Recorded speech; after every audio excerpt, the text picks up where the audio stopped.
Hey there, welcome to the CMMC Compliance Guide podcast. I'm Austin. And I'm Brooke.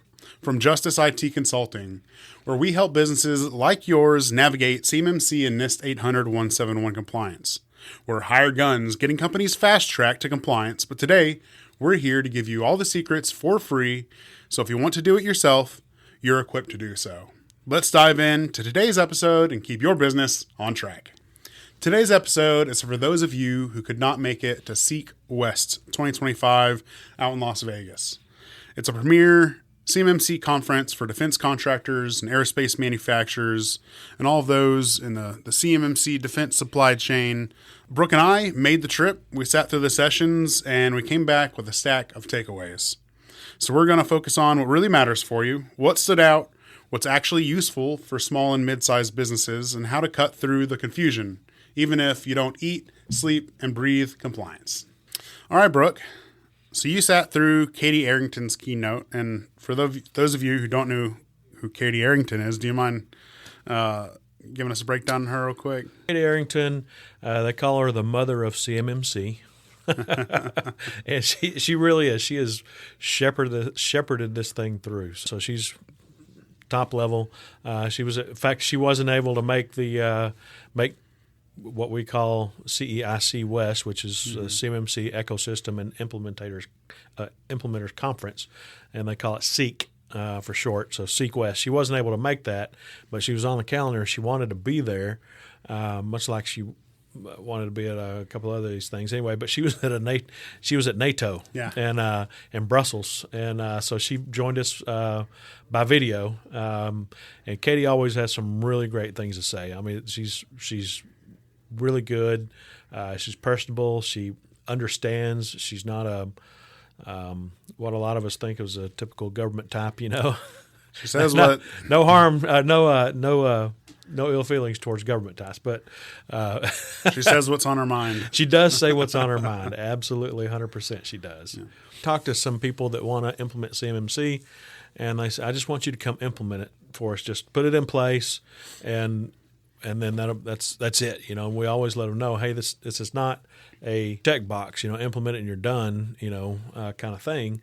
It's ongoing, it's management, it's monitoring, and you know, it's all these things. It's not, and it's written that way. And so she said it's a culture, and it's a culture from top down. So yes, it is a management thing, but all your people have to understand it. You can't do CMMC properly without your people knowing what CUI means, you know, and what is CUI? Which piece of information do I have that is CUI? You know, they have to know about it. They have to understand it. It's a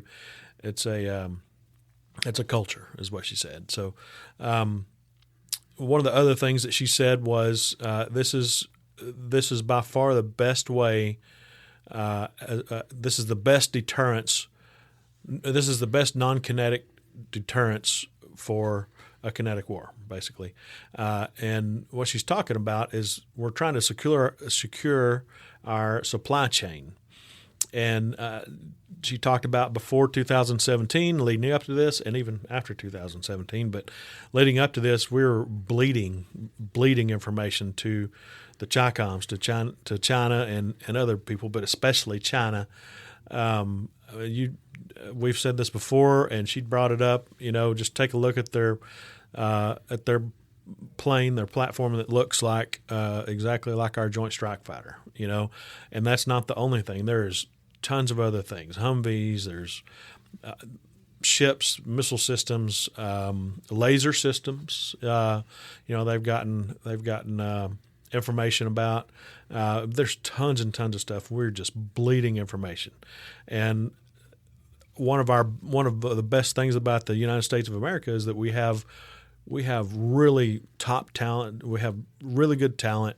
We have really good technology. That talent develops technology. We stay on the cutting edge. We develop all sorts of things, and so that's what helps us stay ahead in this race. And if we're bleeding that information and just handing it over to China or whoever, that really hurts our edge in the world. So, and you may or may not agree with us being in different parts of the world or whatever, but we've got to have a strong military. and this is for the warfighter. It really is. This is to protect them. This is to help them, give them an advantage. We've got to protect this information, and it's information from each little widget on down to the whole assembly of the platform, whatever it is, a ship, a plane, ammunition, a gun, whatever it is. It's that data, and it's every little piece that goes into it is what we're trying to secure and what keeps our warfighter safe. In other words, a reinforcement from the existing administration that is not something they're getting rid of. That's what I took from her talk. It seemed really like a plea for patriot owner-operators. Like, she said that something about we don't want to lose contractors, but you've got to step up to the plate cybersecurity wise because they view it as a core tenet of of lethality, and that is very important to the Trump administration and DOJ. She said, and specifically she said DOJ and Elon and crew is that they see the money leaving or the losses. Yes, that's one of the things I was going to go over. Absolutely, not actual. Sorry, I don't mean to. No, that's good. Get to it too soon, but it was. It's not something they're cutting because they see it as a protection mechanism to the money they're already losing. So it's not on the table for the Trump administration, and she's part of it. And so that's, because there's a lot of questions out there. Well, is this going to, because we always get that, is it going to stand the test of time? Is it going to stay through this administration that's cutting a lot? It's staying, and so if you're hoping that it's not, then the odds just got very low for you that it's not sticking around. Absolutely, absolutely. So she did say that. She did talk about DOJ is keenly aware of the money that we're losing, and she said that we're probably losing. And this is her words, or this is a paraphrase of her words. This is a Brooke Justice paraphrase, but the Department of Defense is losing about half of what it spends on defense every year to China. That is striking. Which is we spend a lot on defense. We spend a lot on defense, and to just turn around and give our R&D and our efforts and everything, just hand it over to China is horrible. And that is what we're trying to stop. China is welcome to develop things on their own and do all that, but they are stealing this. They are taking it from us. So, and who wouldn't? We would probably are doing the same, to them. I mean, that's modern day war. If someone already made the nuclear bomb, you try and steal their secrets before you try and make it yourself, So just a few other notes real quick, and then we'll move on. I know we have other things to talk about. It was a keynote. And like I said, Katie Arrington always has some really good stuff to say, and that was a very important part of the conference. Well, and it set the tone around compliance and the way things are headed and around everything else. I think it is important to, whether you agree with what we're saying or not, it is what was said, and it is where things are headed, it appears. So. Strangely enough, all the stuff she talked about just happened to be, and who knows if they planned it this way? I don't think it was. She's pretty off the cuff, but all the stuff she talked about seemed to be themes throughout all the different sessions. Yeah. So sometimes not, just kind of touching on it a little bit, but they were themes throughout all the sessions. One of the things she touched on that I made a note about was NIST 800-171 Revision 3. So CMMC, as we've talked about before, is hard-coded to Revision 2. Right now. That will change eventually, and it'll change so CMMC will grow with the changes in NIST. We haven't even got off the ground, which is the reason they stopped and said, hey, R2, we're sticking with R2. We're not changing in the middle of the game like this. So once they get it off the ground, expect that for the rule to be changed to include current revisions of NIST 800-171. So, and I would expect that maybe in a couple of years or something, and probably as when it gets implemented, it's likely. This is the crystal ball, but I believe she said it's likely that it'll take the form of whenever a new assessment, when you're due for a new assessment, if the R3 has come out during that time, then at that next assessment you'll need to be R3 compliant. Yeah, I think they said that for CIC Southwest as well. If you can hurry up and get certified under R2, you're pretty much set until they move to R3, which would be probably your anniversary date for certification 3 years later. Is that what you're talking about? That's exactly what I'm talking about. And of course, this is, they haven't even written any of that yet. So it has yet to be seen. But that's the thinking is what it's going to be like. One of the things also that Katie said was that along with CMMC as a cultural thing, that also this whole thing wraps in, cybersecurity, of course, zero trust, and all those kinds of things get wrapped into this as a cultural thing, is just part of what you do, right? Mm-hmm. One of the other things she talked about, and was one of the sessions, and one of the things I've been talking about, is ethics for everybody involved in the CMMC ecosystem, as far as assessing and implementation and management of it.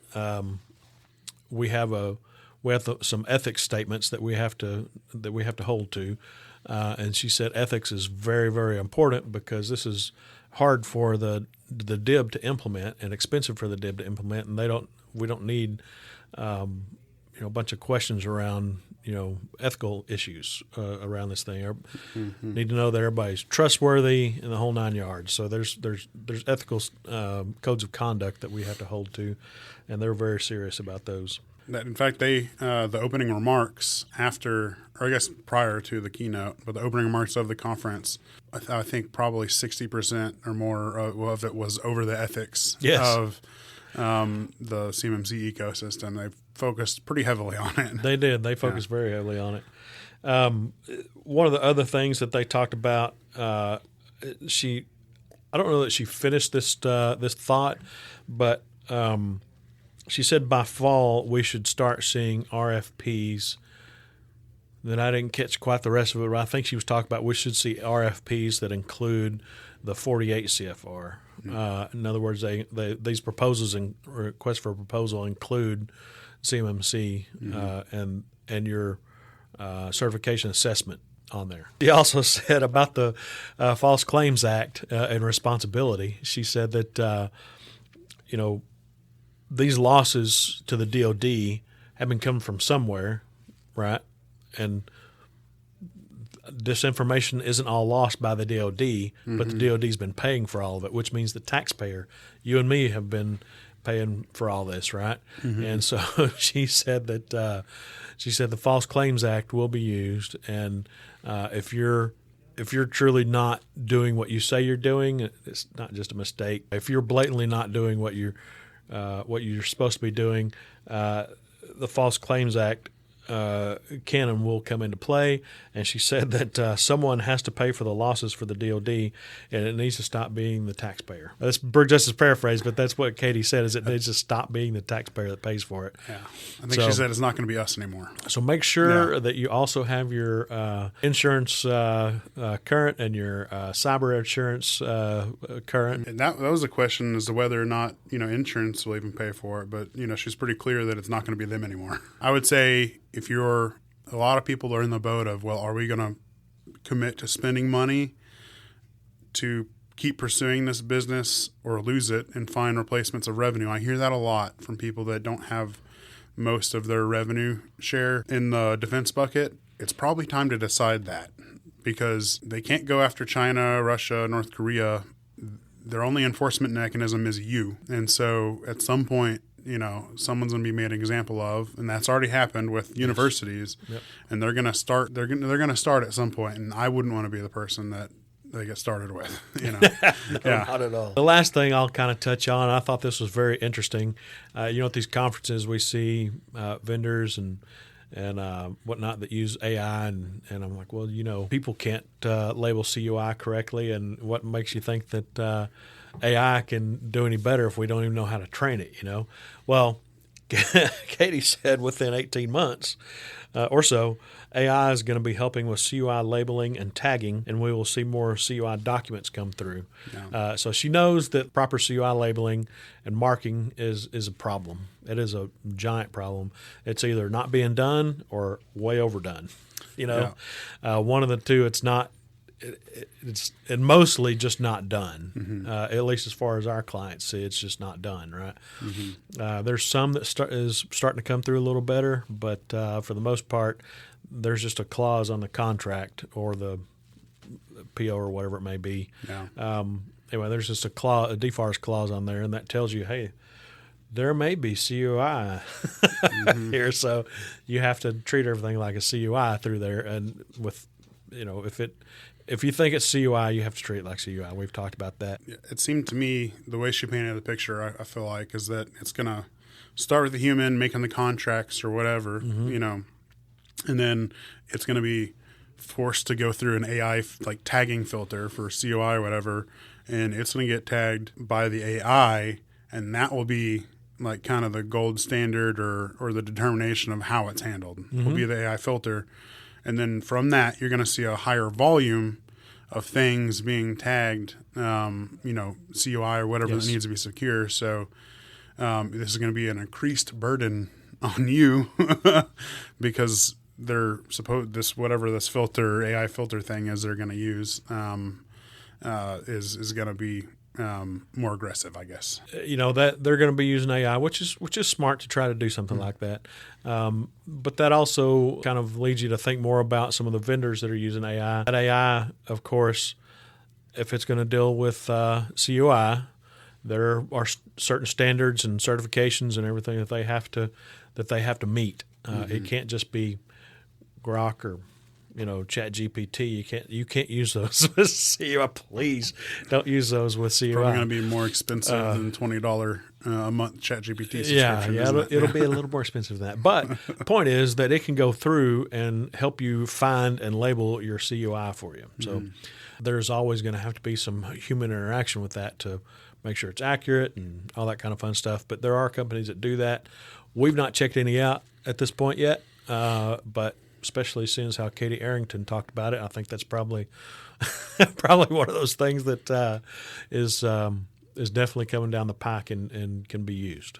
Well, and we've been having several conversations with companies, and be careful what I say here, but that are AI companies that do it for the government. So that technology is already out there. They're already buying it. They're already investing in it. So it's probably going to be one of those companies or a collection of them. It's not like this is, a flying car situation where we're promised to have it in however many years. Like they've already been buying it. And they already have the technology. It's just a matter of repurposing it for this purpose. There's good things and bad things about artificial intelligence, AI, but when you get really down to it, we already use it in our business quite a bit in a lot of different areas. You're not going to call in and talk to AI. You're not going to have a chat bot with and now some companies do, but you're not necessarily going to have a chat bot and have an AI fix stuff for you. But and there's all sorts of things available. But we do use AI in a lot of different phases of our business.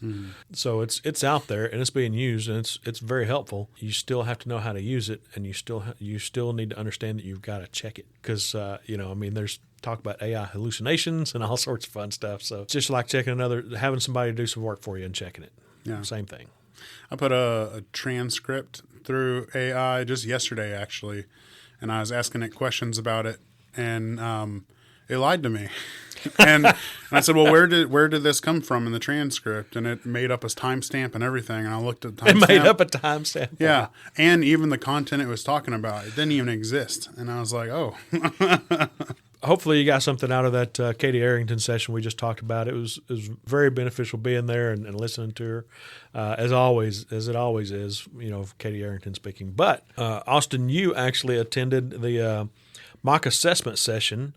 So can you give us a peek behind the curtain on what really happens when a CMMC assessor comes into the room?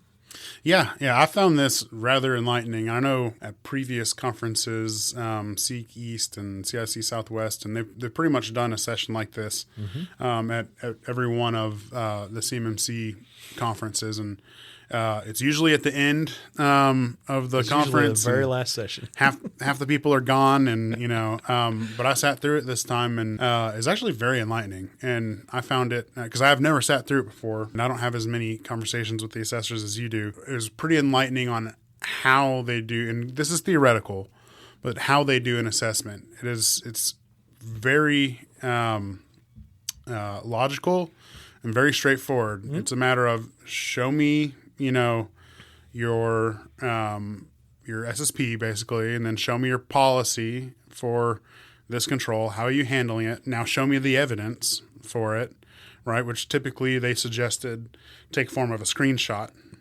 So basically, for every control and objective, if I'm getting this right, you basically want to have, they recommended at least, at least one piece of evidence prepared. So if you have like a multi-factor authentication requirement, and then you have your policy on how you're handling it, you need to present the policy in that, and then show them through at least a screenshot how you have it working. And then they have the option, which you probably need to assume that they'll take, which is to then go log into that system and verify that it's actually currently done.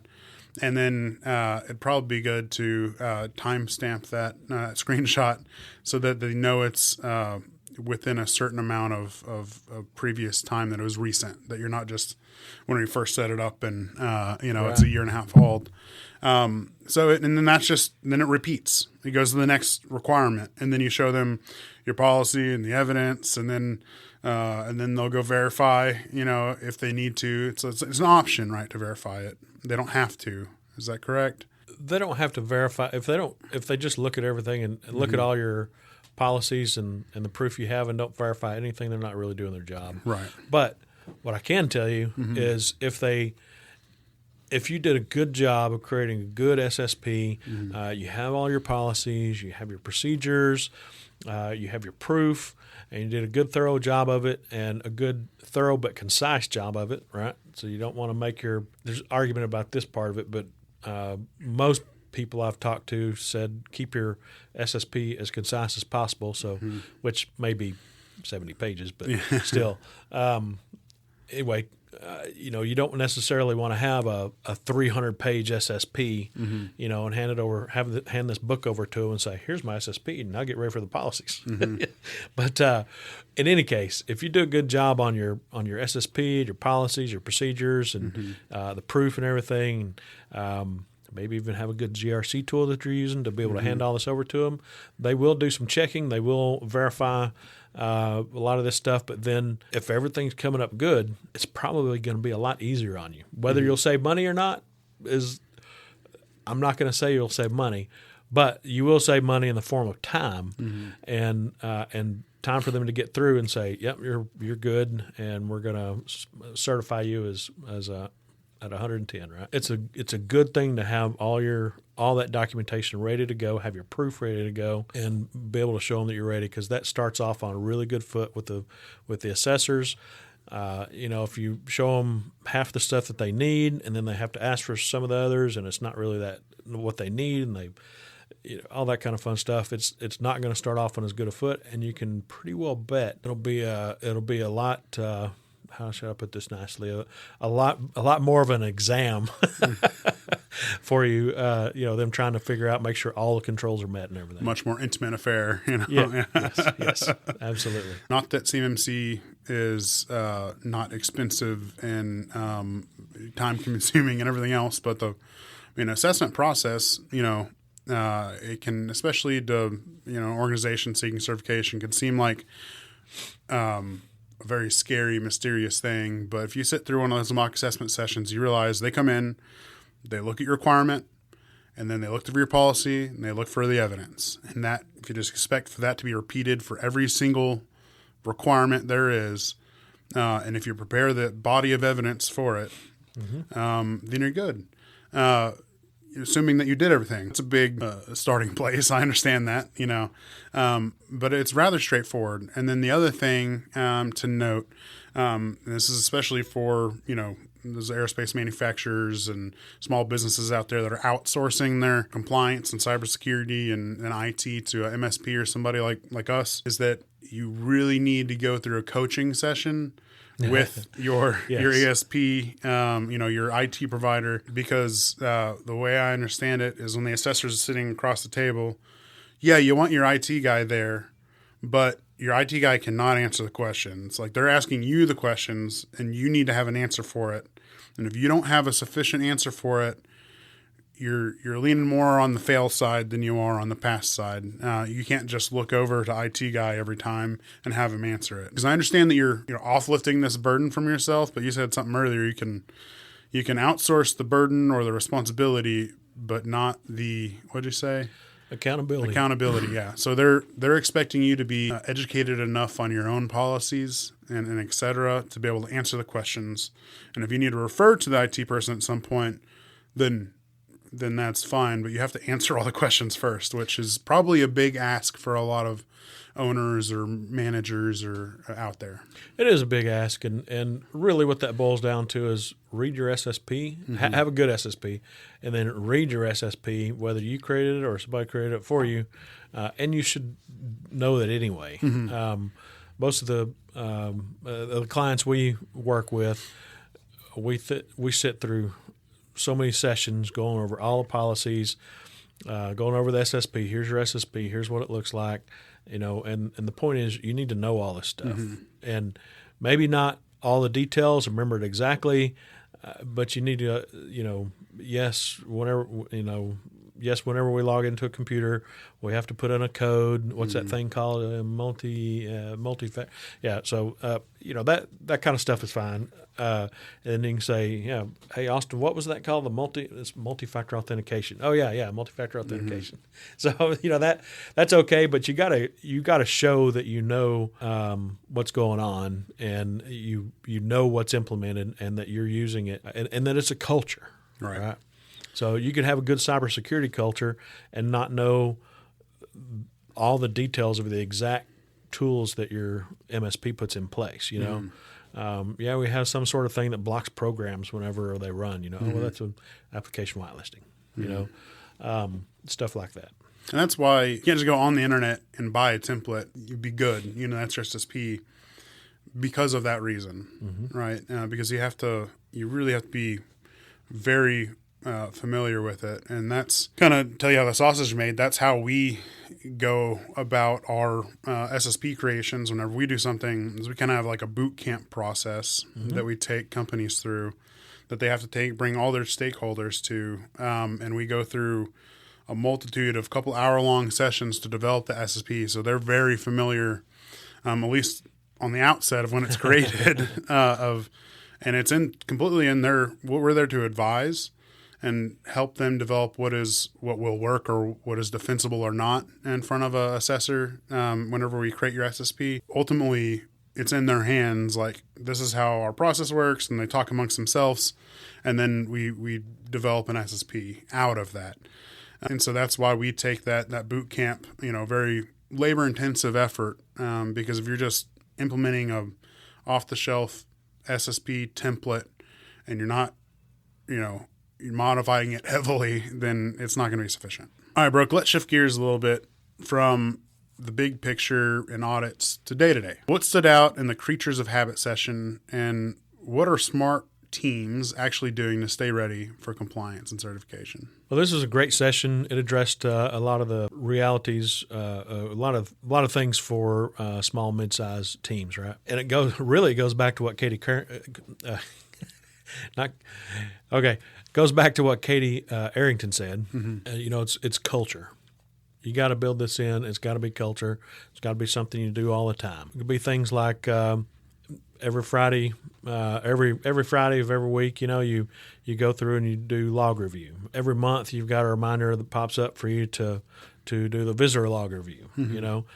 Quarterly, you go through your SSP and POAM if you have a POAM, but and that should probably be more often than quarterly if you're trying to wrap it up. But especially our SSP, you go through it, and is there anything that needs to be addressed? Is there anything that needs to be tweaked? Do these security controls we have in place still match? You can use all sorts of tools like Asana, ClickUp, and stuff like that to assign responsibilities to people. But a lot of the GRC tools I would recommend highly using. I would say this every single time, I think. Almost as much as documentation. We got it in.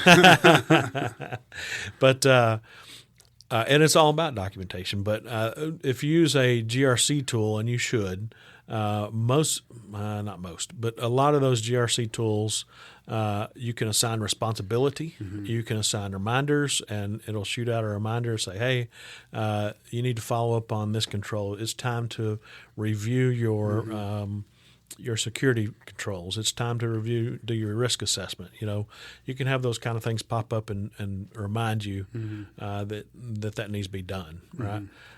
So a GRC tool, something to help you remember to do this on an ongoing basis. Monday mornings I come in and I have a list of business things that I got to do every Monday morning. And if I don't, and I got to block out that time so I can get it done. But I have a reminder pop up says do this, this, this. Otherwise, I get strung out doing 99 other things. If you have those reminders, have something to help you make this a culture, make it something that is just part of your everyday life.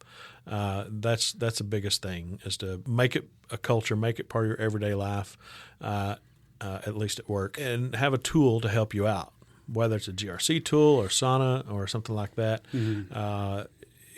Something like that will help make it a culture for you. Yeah, just imagine, we're all probably used to paying our bills mostly on automatic withdrawal, right? But go back 15 years before that was widespread. You had reminders, and it might have just been getting the bill in the mail. But so there's trigger points. Even outside of the compliance thing, like we have scheduled tickets and stuff to remind us to get our backup checks done, right? I mean, so if you operationalize it, that's the whole point. Operationalize it, put it in a system, and then implement it. Then you're good. It just gets done. And then you have the body of evidence. And that's why we mention Future Feed so much, is because it's built so well. All those things are built in, and all the evidence for you doing those tasks is already in the system. And so whenever it comes time for assessment, then it's just there. Right. Absolutely. And so, not trying to ask you to buy it from us, go get it. It costs the same regardless, but it's a good tool. You should check it out. Because it has those things. Okay, let's talk flowdown. I think the redheaded stepchild of CMMC Compliance, which I can say because I'm redheaded. And it's one of those areas that, even the primes get tripped up with all their money and funding. What came out of the CEIC West session on flowdowns? Well, flowdown is a big thing, and it's one of those things that we know the primes are doing this because they're requiring their subcontractors to be compliant, but their subcontractors are not necessarily requiring their subcontractors or vendors or outsourced people, however you want to phrase it. They're not requiring those people to be the same kind of compliant they are. And the short of it is that if you take any part of that CUI and hand it off to somebody else to make a small part of whatever widget you make, then that vendor, that person, that company that is making that small part for that widget also has to be compliant. And it's up to you, since you're subcontracting, to make sure that they are. Doesn't mean you need to go assess them. But it does mean that you, at the very least, need to have a questionnaire where they sign their life away and sign in blood, or whatever it may be, that they are CMMC Level 2 compliant, right? If you have to be Level 2 compliant. Level 1, same thing. When it comes time for you to get your CMMC Level 2 certification, and you have that certification and you have to have that to do business, and you flow down, same thing, somebody's making a part for you, and you have to give them some of that CUI data to do that with, then they also have to have the same compliance you do. If you have to have a Level 2 certification, they have to have a Level 2 certification. That simple. And people really want to say, it's not really CUI, it's just a little piece, and if it's not off the shelf stuff, like just a regular roll of 12 gauge copper wire, if it's not something that's off the shelf and they don't know what it's for, you're just ordering off the shelf stuff. If it's not that, and it's something special made in accordance with this contract for the government, then it has to be they have to have the same same level of compliance you do. It gets tricky because typically you may not be, the subcontractor may not be supplying, like you said, it might be an off-the-shelf part, but they're probably getting some other tangential information that's connected to that now makes them have to be certified, and compliant is what I was looking for. And because we've got distributors that don't manufacture anything that are, have to be. So if they have to be, if you got anyone that's making parts, I'm just saying it's probably an area that you're going to want to look at, because it's, even if people with off-the-shelf parts happen to be compliant, it's probably more people than you're expecting of your subcontractors that you're responsible for, and you probably need to look at it, because if, like we talked about the False Claims Act earlier, if you're familiar with the government at all, when they go to enforce something, they like a take the book and throw it at you approach and see what sticks. They've decided they want to pursue you. They're going to start with the False Claims Act, but they're also going to look at all these other pieces like, well, did you do the flowdown correctly? Did you do this? Did you do that? So it's going to be one of those other pieces where they're going to try and get you, not to make the government sound like a boogeyman, but, it's just how it operates, right? You see in law enforcement investigations and stuff all the time, how it operates, right? So you want to make sure all your pieces are buttoned up, so that way it's not a liability for you. This is all part of being compliant. And what I would also say is that if you're not currently doing anything to verify your subcontractors right now, start. They don't want to be surprised with this any more than you want to be surprised by, hey, guess what? You have to be level 2 certified tomorrow, or else you don't, we're going to kill this contract. You don't want that, and they don't either. So start now with them. Say, you're making this part in accordance with this contract that we're performing for the federal government, or for Lockheed that's performing for the federal government.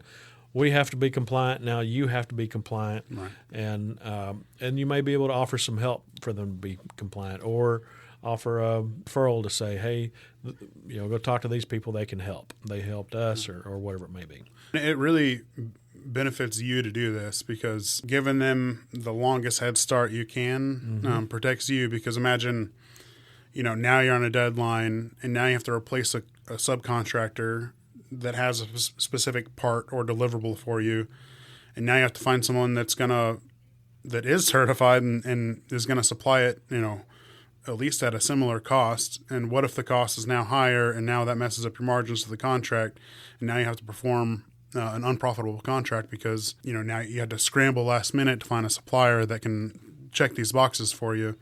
So it's as much your problem as it is theirs, and probably more so your problem. Yeah. Katie Arrington also addressed this in her keynote. She said that they're having to ask for some more money in their budget. You wonder why, defense budget is so big and this, that, and the other. Well, look at all this compliance and look at all the complicated things they have to do, or they require contractors and subcontractors to do, but where a lot of things are being cut. And Katie Arrington says, "Look, you want us to do something about this because you have to meet all these controls now, and you've had to meet them since 2017." But what they are doing is saying, "Look, we need some more money in our budget because we know that the price is going to increase on a lot of these things, because people are now actually having to go through this and actually having to do a certification and spend the money on this. So the cost of these goods are going to go up." And so they realize that, they recognize that. How much that'll actually mean to you, I don't really know. They're at least recognizing the fact that they know it costs money, and they know that compliance makes things more expensive, but it also makes the supply chain safer. All right, so Austin, this session had one of the most interesting titles of the whole conference, False Starts. So what's the story there? It really all goes back to accountability and like templates in terms of compliance, right? So accountability lies with the organization, not your contractors, and it's going to be the company and the person signing all these papers and the contracts, right? And so that was basically the core message of this. Kind of goes back to what we were saying earlier with the templates thing, and why just going and buying a template off the internet is not good enough, right? Or Just listening to a podcast like this is not good enough. Wait a minute. Listening to our podcast is not enough? Hopefully it's helpful. And we try our best, and what we're trying to do is demystify, put compliance in plain English. We try to do that as much so that way we can give you a head start or a foundation to go do it yourself, right? Right. The problem is you still have to do it yourself, Yes. And I think that's kind of the point, So you can rely on third parties like us or everything else, but at the end of the day, the accountability stays with you. And that's kind of what the message was, and which is true. And we just said it earlier too. Whenever you're going to be getting assessed, you're the one answering the questions. You can't just lean on your IT person, right? Which is kind of unfortunate because you wish you could just pay someone to do it and take care of it for you. Right. But that's not how the government set it up, you know. They can do most of it for you, but you're still where the buck stops, right? And so you really need to make sure that your SSPs are tied back to the control themselves. You can go read the paperwork, or if you have an ESP or MSP or IT guy like us, sit them down or on a Zoom call or whatever and walk through your SSP and make sure that these things are actually done. I can't tell you how many times that we'll go in somewhere and do an engagement where, maybe they had their SPRS assessment filled out, or they had another provider tell them where they were on these things. And we go look and we're like, now, how'd you come to that conclusion? Well, our email is encrypted because it uses TLS or something. Well, and that's not what that means. You have to send emails encrypted. Just the fact that it uses encryption to communicate to the email server, and sorry for the technical stuff here, doesn't mean it's encrypted, right? So anyway, there's a lot. It matters who you pick as well in terms of who you're contracting these things out to, right? So it dials back to your due diligence on parties that you're using to outsource some of these compliance responsibilities, or you might call them burdens, to. And then realizing the fact that the accountability ultimately sits with you, and you need to have some sort of day-to-day driver or a stakeholding in it that you have some familiarity with your compliance before the assessment comes around. So, Brooke, you sat on a couple sessions that collectively had talked about the SRM, CRM, which most of us know as a shared responsibilities matrix. Yes. And then I won't get into explaining it. I'll let you do that. And then the CRM is the government newly coined term for it. So it's the same thing, SRM, CRM. Might as well change the acronym, make it really confusing. Right, yeah. So, and then another big takeaway you had mentioned was the FedRAMP equivalency and some guidelines or developments on that. Can you share with us? Sure. And this is something we brought up before. If you use a cloud service, or file storage, something like that, we'll just say file storage. If you use a cloud service for that and you put CUI in there, then it has to be FedRAMP moderate authorized or equivalent. So it's got to be FedRAMP authorized and be able to meet some requirements in DFARS, or it has to be FedRAMP equivalent. For the authorized, that means they go through some sort of third-party process where they get something that says that they're authorized, and the equivalence means that they're going to be assessed the same time you are? No. That's not actually it. So you'll have a third party come in either way. Okay. And assess you. So, but if you're FedRAMP authorized, you'll show up on the FedRAMP marketplace. Okay. And it's a longer process, but from what I've heard, the equivalency is ostensibly a more difficult process, more involved process. That's just what I've heard. But the equivalency can happen faster. Okay. So that's why a lot of companies are choosing to do equivalency and not necessarily authorized, or maybe equivalency, you get it done right now and then work on their authorization, right? Or maybe they don't have, and also for authorization, you have to have a federal entity that's willing to sponsor you. So maybe they don't have that yet, or maybe they're working on doing that. But equivalency, you can get that. Get a 3PO to come assess you, say you're good, and what you'll need. And once somebody can say they're FedRAMP equivalent, that's great. But what do you have to prove it? So it means something very specific with the federal government, and they've outlined that. So you will get a SAR, security assessment review, I believe, a report, I believe is what that is. But you'll get an SAR the CSP who got their FedRAMP equivalency will have that SAR, and they'll have a body of evidence also. And then they'll, of course, have the CRM, which is the new acronym for SRM. CRM is Customer Responsibility Matrix. SRM is Shared Responsibility Matrix. That one makes more sense to me, but what do I know? So it's a CRM. So you really need all three of those for the assessment to say, here's the service that we use that's FedRAMP equivalent, and here's my documentation for it. Okay. The problem with equivalency is that the assessor will have to go through that stuff and actually review it, so it takes a little bit more time than it does a FedRAMP authorized provider. In reality, they'll probably review the SAR and probably not so much the body of evidence because it's a whole jumble of stuff that's hard to go through. But those are the things you need if you use a FedRAMP equivalent service, and you need to remember that. You can't just use it and assume you'll be able to get that, off the cuff really quick. So you need to prepare and make sure you have that ready. So when you're interviewing, say, a file storage provider, then you need to ask them, can you provide a SAR, a CRM or SRM, and a body of evidence? Yes. And then that'll tell you whether or not you can use them for that. Yes. Okay. Absolutely. One of the other things that was in one of the sessions that I was in, really it was about building out a CRM/SRM. So it was about building one of those out, and so but their point was something we brought up several times. You can flow down the responsibility from, say we perform a service for you, you can flow down that responsibility to the OSC or OSA, whichever. But anyway, that responsibility can flow down to them, but not the accountability. Whoever that is going to be assessed, still is accountable. It's not the service provider that's accountable. They may be responsible for a control or an assessment objective.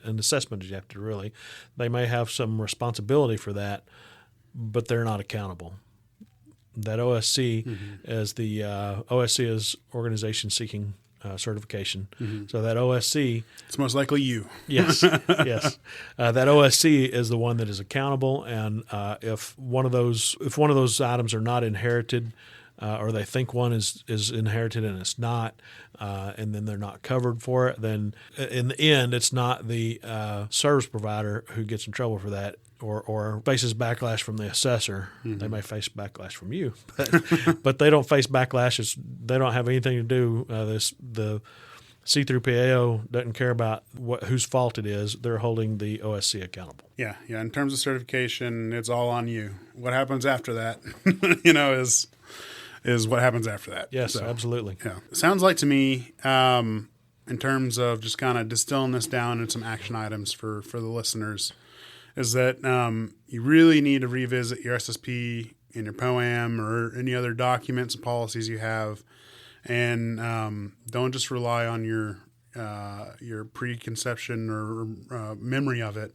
You need to go visit those actual documents and try and map it to the controls and see whether it reflects your current environment. And if it doesn't, if an assessor walked in tomorrow, what would happen? And so you should ask yourself. And I would say really not just the controls, but you need to map it to the assessment objective level. Right. Second, I would say that you need to start with at least a quarterly review for compliance, and then kind of add on from there, and invite more people than yourself. All your stakeholders that are going to be touching compliance, at least one decision maker, because it's going to be on them,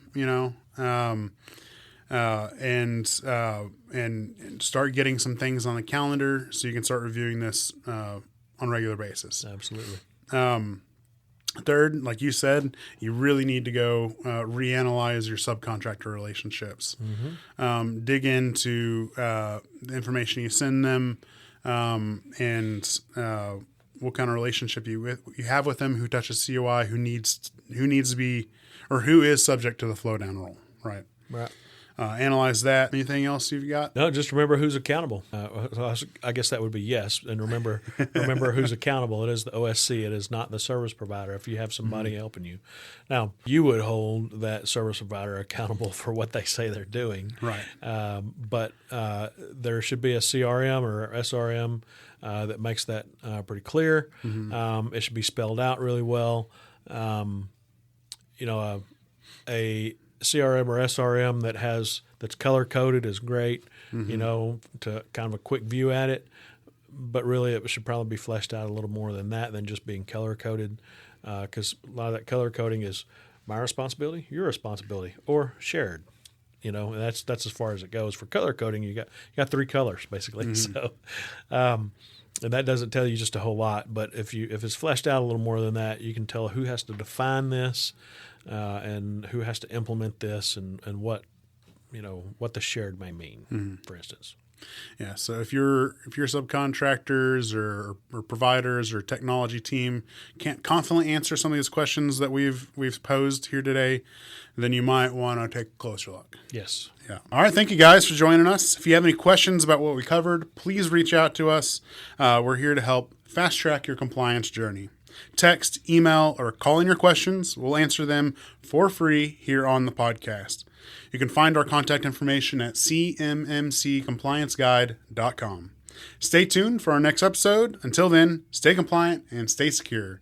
Like, subscribe, or share.